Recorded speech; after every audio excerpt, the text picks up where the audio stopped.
Gimana kabarnya kalian Toxiker dimanapun kalian berada? Otok berharap kalau kalian semua sehat dan dalam keadaan yang prima. Berhubung Otok agak buru-buru merangkum film ini karena ada undangan video challenge bersama Roni Cecenet. Oke lah kalau begitu. Film yang akan Otok rangkum kali ini adalah film Moonfall yang bercerita di mana bulan akan jatuh menimpa bumi. Tak usah banyak basa-basi, kita mulai saja alur cerita filmnya. Namun sebelum si Otok merangkum filmnya, silahkan kalian klik dulu tombol like, subrek, dan lonceng notifikasinya agar Toxic Film makin terlihat ganteng.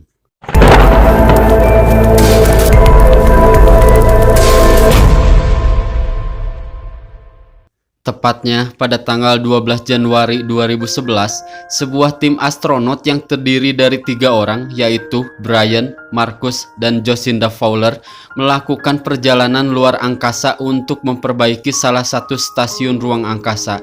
Namun, kejadian tak terduga menimpa mereka. Mereka seolah ditabrak benda asing, dan tiba-tiba dalam kejadian itu, salah satu astronot yang bernama Marcus harus menjadi korban dalam penerbangan itu karena terhempas terlalu jauh. Ketika Brian kembali masuk ke dalam pesawat luar angkasa, Brian mendapati Jacinda tak sadarkan diri. Dengan keadaan pesawat yang hilang kendali, akhirnya membuat Brian mengendalikan pesawat tersebut secara manual sampai akhirnya mereka mendarat di bumi dengan selamat.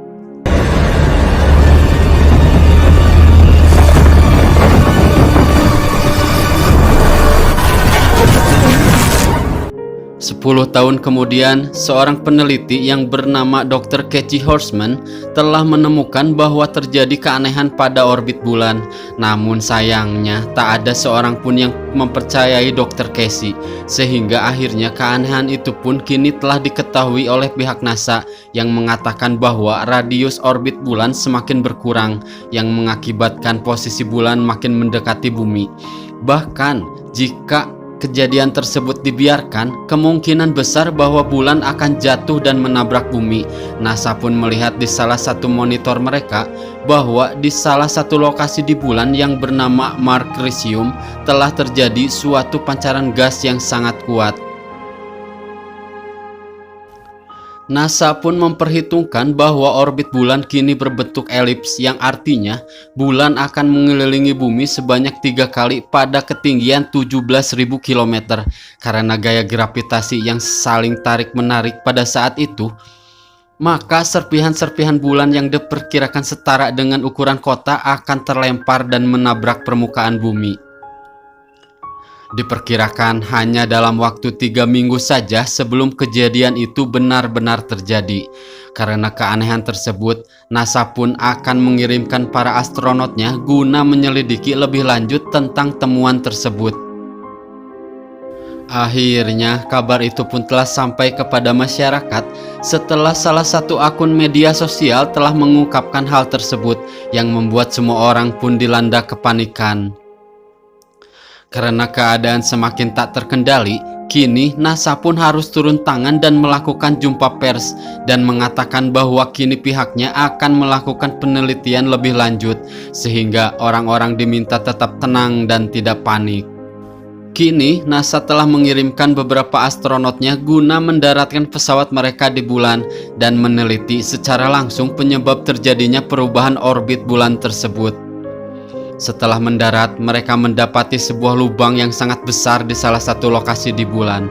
Untuk mengukur seberapa dalam lubang tersebut, NASA pun melepaskan probe yang bentuknya terlihat seperti drone.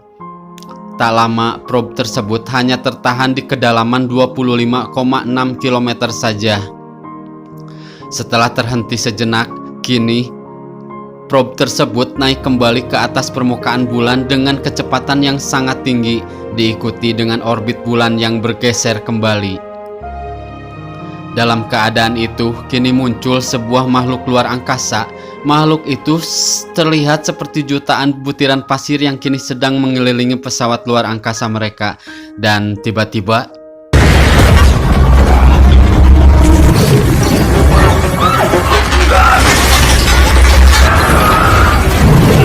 Seketika para astronot itu pun tewas dengan sangat mengenaskan. Karena posisi bulan sudah terlalu dekat dengan bumi, berbagai bencana pun kini mulai terjadi, dan bencana awal yang terjadi adalah tsunami. It will code, recommending that people...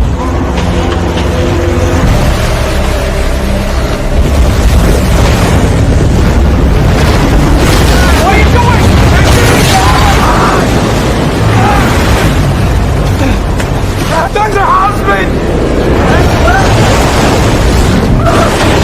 He's right there! Setelah kejadian tersebut, kini salah satu pimpinan NASA yang bernama Albert telah mengundurkan diri dan semua tanggung jawab pun diserahkan sepenuhnya kepada Jocinda, salah satu astronot di mana pada 11 tahun yang lalu telah diserang oleh makhluk yang sama. Sebelum meninggalkan NASA, dia pun memberikan akses kepada Jocinda untuk membuka kembali kasus 11 tahun yang lalu, di mana kejadian itu menimpa Jocinda, Brian, dan Marcus. Karena keadaan yang semakin mendesak, kini pihak militer pun turun tangan dan sesegera mungkin akan meluncurkan bom nuklir ke arah bulan, diharapkan akan merubah orbit bulan ke arah yang normal kembali. Kini Jocinda pun mencoba untuk menyelamatkan anaknya dan akan mengirimkan anaknya untuk bisa masuk ke dalam bunker perlindungan atas bantuan mantan suaminya, yaitu seorang jenderal dari Angkatan Bersenjata Amerika. Setelah berbincang bersama anaknya, Jocinda pun mempunyai ide untuk menerbangkan kembali pesawat luar angkasa yang tersisa dengan bantuan mantan suaminya tersebut.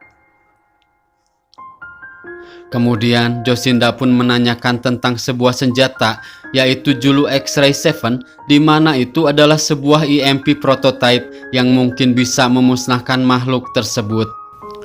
Waktu yang tersisa di bumi pun semakin menipis dan Jocinda harus memilih siapa sajakah orang yang akan menerbangkan pesawat tersebut dan membawa Zulu X-Ray 7 ke bulan.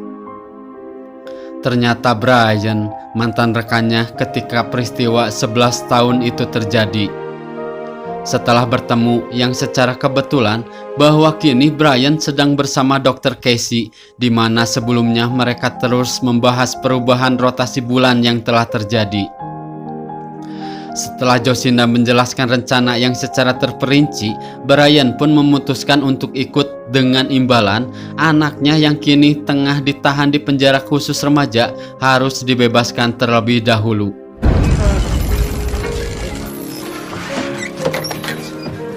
Look at all this seismic. Miller, we have a problem. Just so Way to fix it.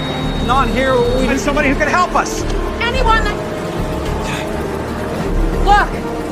We have get to safety! We should safety unless we figure something out. Launching is no longer an option! Misi pun hampir batal karena pesawat yang akan mereka tumpangi rusak akibat gempa yang terjadi. Akhirnya Jocinda berencana untuk menerbangkan pesawat luar angkasa tersebut hanya dengan 2 mesin yang tersisa saja, serta melakukan penerbangan ketika posisi bulan berada di titik terdekat dengan bumi, sehingga gaya gravitasi bulan akan membantu pesawat mereka terbang. Karena sebelumnya penerbangan akan digagalkan, sehingga para awak yang akan menerbangkan pesawat itu pun telah pergi meninggalkan markas. Mau tak mau, kini Dr. Casey lah yang menggantikannya. Walaupun sebenarnya Dr. Casey belum pernah sama sekali terlibat dalam penerbangan apapun. Sebelum berangkat, Brian dan Jocinda pun berpisah dengan anak-anaknya dan memberitahukan jika nanti mantan suami dari Jocinda akan menunggunya di bunker. Penerbangan pun dilakukan sebelum beberapa saat mega tsunami menerjang pesawat mereka, dan tiba-tiba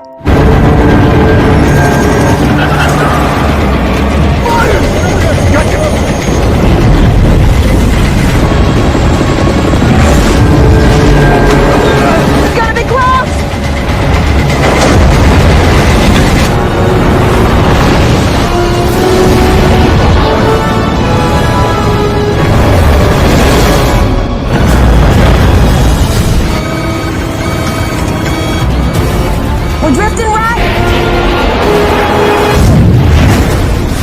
We're dead. Well, yeah, this better work.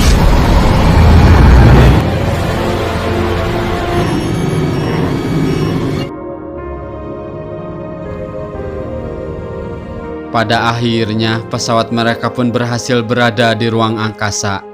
Di bumi, setelah anak dari Jocinda dan Brian selamat dari kejaran mega tsunami, mereka pun segera menghubungi mantan suami dari Jocinda dan akan segera pergi menuju bunker tersebut. Karena bahan bakar pesawat mereka hampir habis, mereka pun mengisi terlebih dahulu bahan bakar di stasiun luar angkasa. Pada saat itu, penampakan bulan muncul begitu dekat dengan pesawat mereka dan harus segera meninggalkan stasiun luar angkasa tersebut. Dan tiba-tiba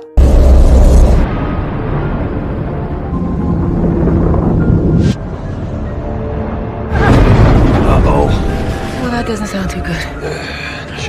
jarak antara bumi dan bulan sudah semakin dekat, sehingga membuat gaya tarik bulan semakin terasa, dan apapun benda yang berada di bumi tertarik ke atas. Sedangkan ketiga anak dari Jocinda dan Brian pun harus berjibaku menyelamatkan diri agar tidak tertarik ke atas.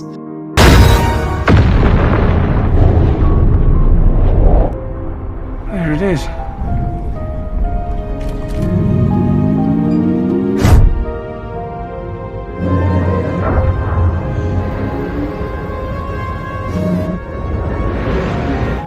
Rencana untuk menghancurkan makhluk itu pun gagal karena bom yang menjadi umpan tidak didekati oleh makhluk itu. Kini makhluk yang terlihat seperti jutaan pasir itu pun melainkan mendekati pesawat yang mereka tumpangi. Dan tiba-tiba It's not stuck!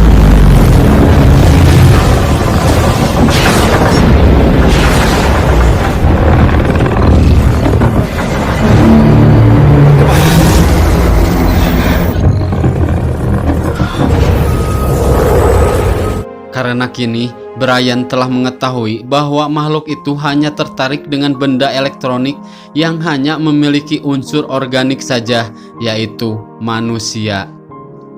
Di tengah kekacauan bumi yang sedang terjadi, di mana puing-puing bulan terus saja berjatuhan ke bumi, kini muncul masalah yang lebih serius, yaitu oksigen yang berada di bumi akan tersedot ke atmosfer. Sehingga tak ada pilihan lain untuk orang-orang harus memakai masker oksigen. Setelah mengalami kegagalan, kini Jocinda, Brian, dan Dr. Casey akan memasuki langsung lubang tersebut sehingga mereka bisa langsung melihat isi dari bulan. Dan ternyata semua teori dan dugaan Dr. Casey yang selama ini dianggap gila dan tak masuk akal, dan kini terbukti bahwa semua teori dan dugaannya itu benar, bahwa bulan adalah sebuah bangunan megastruktur, di mana bulan adalah sebuah pesawat luar angkasa yang sangat besar, dan permukaan bulan hanyalah mantel atau selimut pelindungnya saja.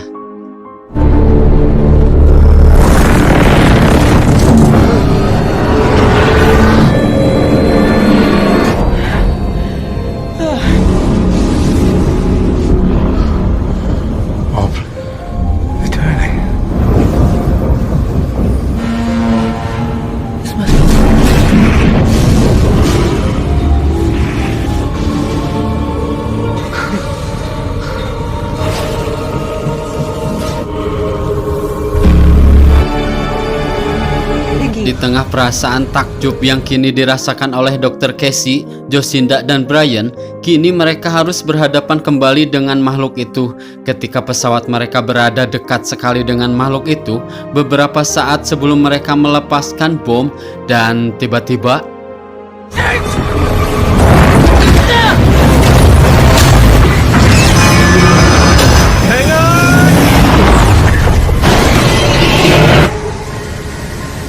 karena pendaratan pesawat yang begitu keras, di mana itu mengakibatkan pesawatnya mengalami kerusakan yang sangat parah, membuat cadangan oksigen di dalam pesawat itu pun hilang. Mereka pun tak sadarkan diri. Brian pun terbangun di sebuah tempat asing. Di tempat tersebut, Brian pun melihat bayangan atau tepatnya sebuah hologram yang merefleksikan anaknya ketika masih kecil. Mereka pun berbincang tentang masa lalu yang sampai saat ini masih menghantui Brian. Karena Brian merasa apa yang ada di hadapannya bukan sosok anaknya yang sebenarnya, Brian pun bertanya tentang sosok yang ada di hadapannya tersebut, dan sosok itu pun menjawab bahwa dia hanyalah sebuah konstruksi pikiran dari Brian saja.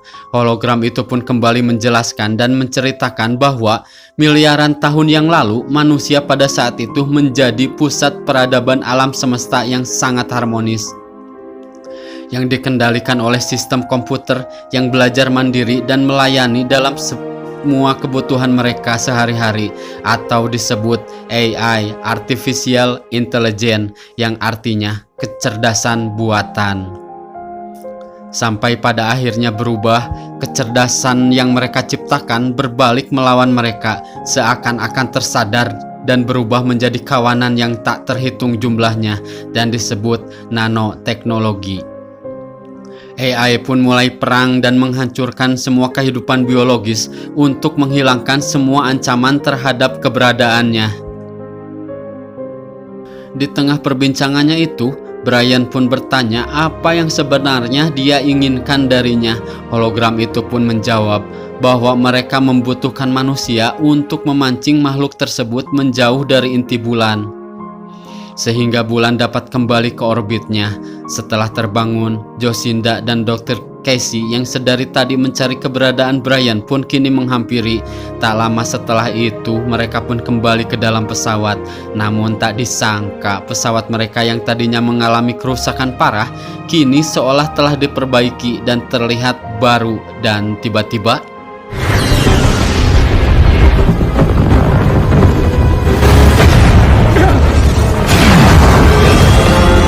It's done something to our thrusters. I'm not even gonna say anything.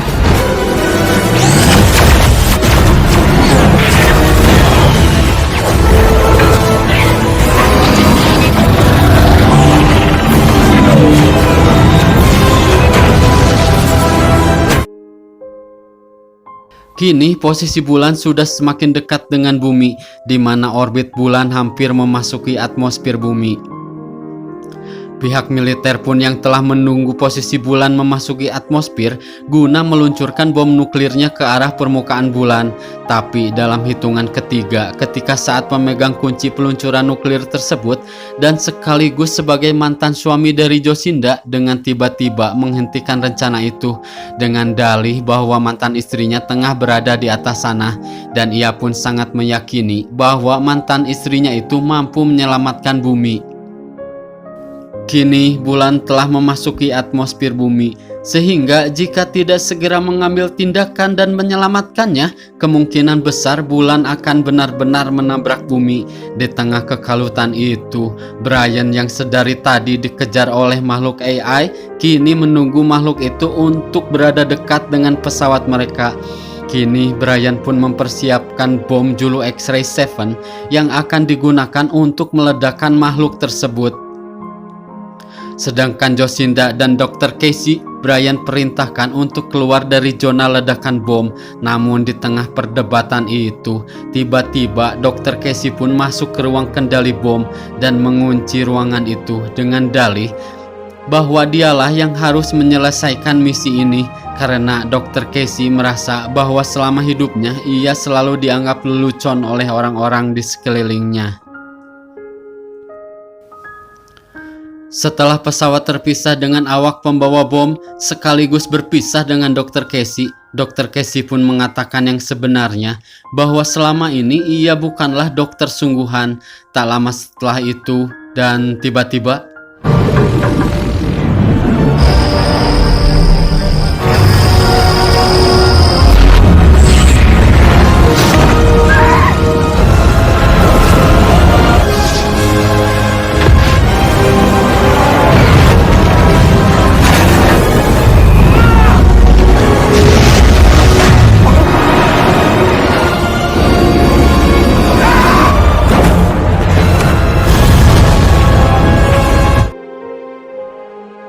Setelah mendarat kembali di bumi dan orbit bulan pun sudah kembali pada posisinya, Jocinda pun mencoba menghubungi anaknya.